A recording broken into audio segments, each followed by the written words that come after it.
Sayang mga boss, may 2 ml pa natira sa Coglapest. So ito ay CSF mga boss. So it is a attenuated live classical swine fever.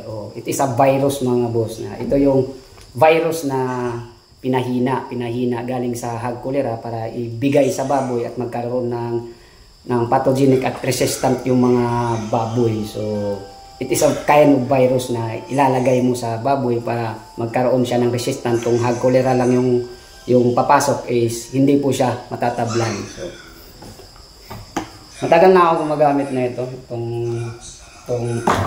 itong gamot na to. Pero pag ASF talaga tumama, wala, tabla talaga tayo lahat kasi walang gamot yun eh. Walang gamot. Ewan ko ba kung totoo yung gamot na galing Vietnam, yung bakuna galing Vietnam. Hindi ko alam. So, pero binabalita din naman.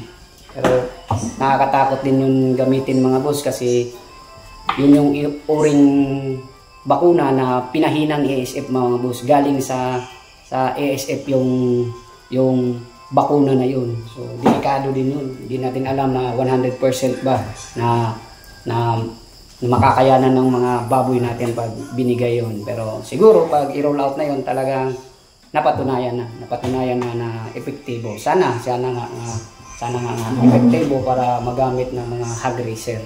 Pero pag hog cholera lang, meron naman maraming bakuna laban hog cholera. So nandyan sa merkado, so nakakabili kayo. It is a type of live vaccine. It is a virus na ibinibigay natin sa baboy. Kung hog cholera lang, hindi tayo natatakot doon.